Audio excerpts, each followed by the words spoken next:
The purposes of this video is to demonstrate how to set up a scent pool problem and show how a veteran dog actually works it.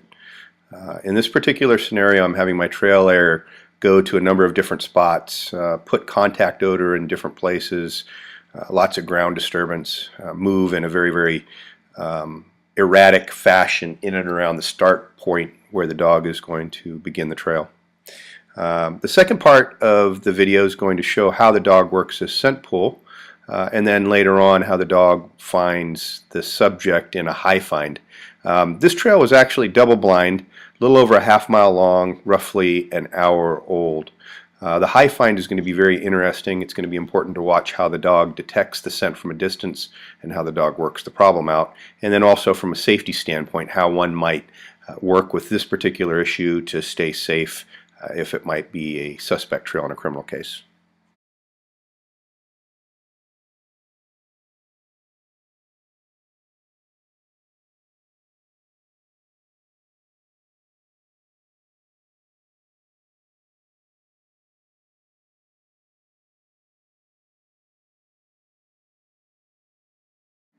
Interestingly, when we start this trail, you're going to notice that Dare doesn't hit on any of these things. This contact odor is usually very enticing to a trailing dog, and especially this ground disturbance, but she doesn't hit on it at all when we start.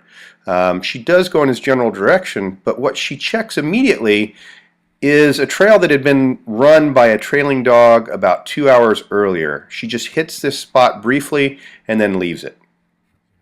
This is the dog that had run the trail earlier in that exact spot.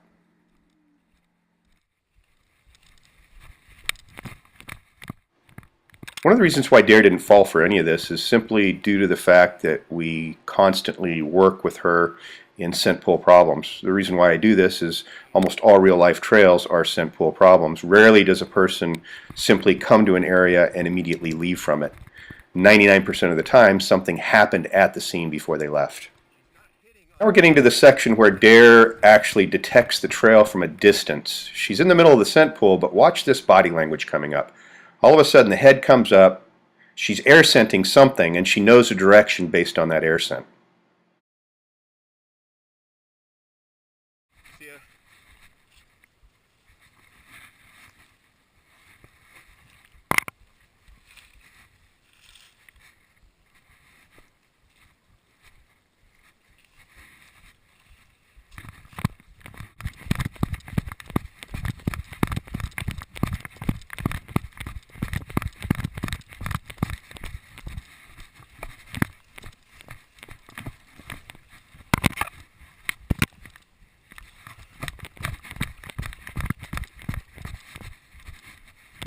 I'm kind of keeping a little shorter lead. I'm anticipating that she's going to get into some more complicated stuff. I don't want to get tangled. When I know I'm going to be in wide open areas. When I get into open areas after being choked up on the dog a little bit with a tighter lead, I try to let as much line out as I possibly can because it's often at this time that the dog might want to speed up and overshoot a turn possibly.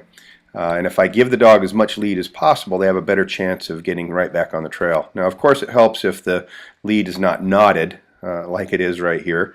And if so, it's a good idea to unknot as you're moving.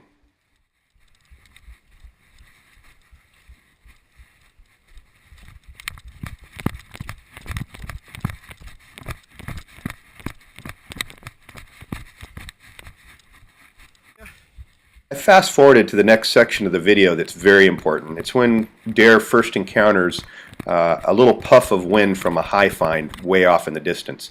Notice how her head comes up and she starts to zigzag back and forth. I think this is the first proximity alert from quite some distance. What's significant about this is once you see how far away it was, if I were able to determine that indeed was a proximity alert and I knew I was close, if I stopped my dog at that time, I would probably be in a zone of relative safety.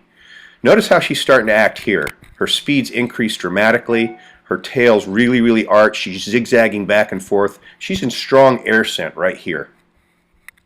This is the second proximity alert. The problem with proximity scents from subjects that are up on high is that the scent is coming down to a low point from a high point at an angle, so there's no direct scent cone from the subject to the dog's nose. It's just a patch of fresh scent in an area away from the subject. The most important consideration at this point is really officer safety if this could be a criminal case. You have to start thinking about cover and possibly some concealment if your dog is showing you that you're close and that you have an alert. In this case, what I'm doing is I'm giving Dare every opportunity to work through the problem. I want her to be able to learn from this and to possibly solve these problems a little bit sooner and give me a better indication of where this subject might be from a distance.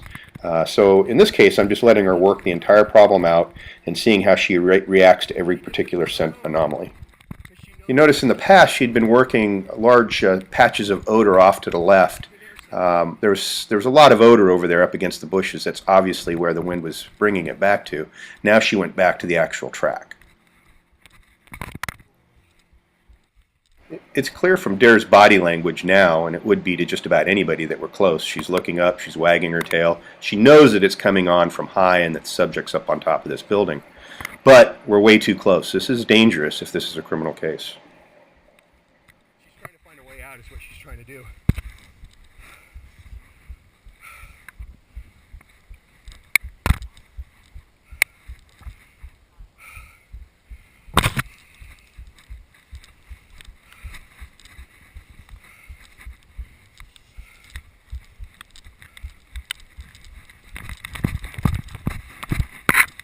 That might be the track right here.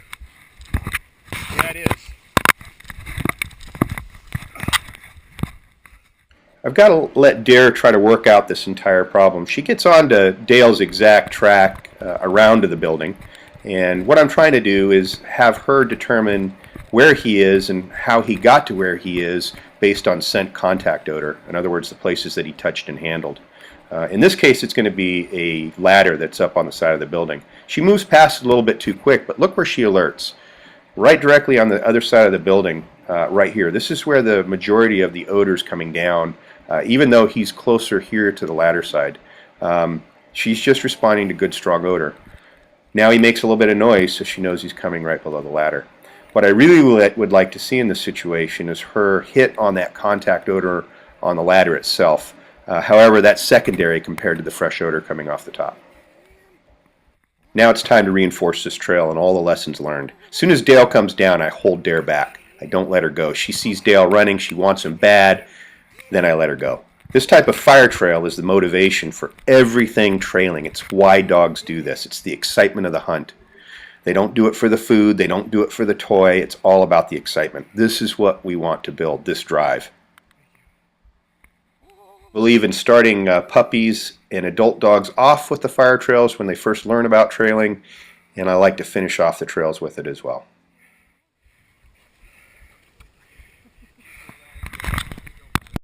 Watch this video from Dale's perspective. You're going to see where Dare alerts almost immediately. This is where her head comes up the first time and she responds to the wind-blown odor that's off to the bushes on the right. Watch how she just gravitates to it.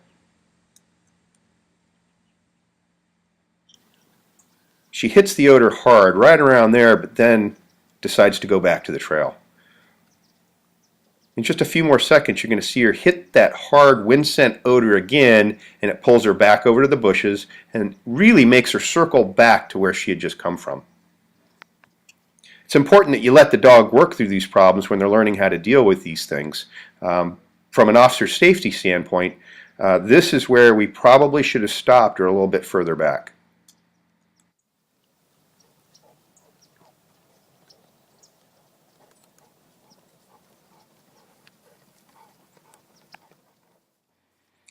This is the most dangerous position of all. This is where Dare is reacting heavily to the strong pooling odor almost directly below where the person had been hiding.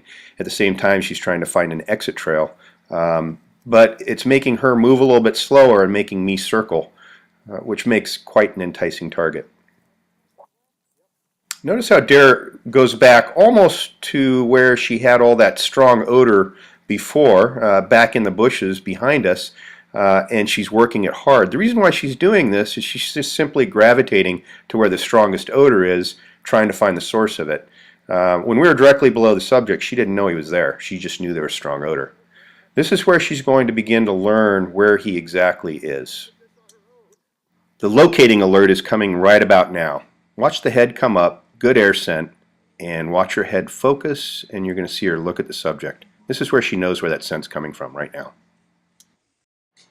The dog has to be able to work through these scent problems on their own in order to learn from them. Patience is a must. You must take your time, let the dog have all the lead, work the problem in any way they want. Don't anchor, don't stop. Don't stay in one place, and definitely don't point the dog in the right direction. You have to let him find the person.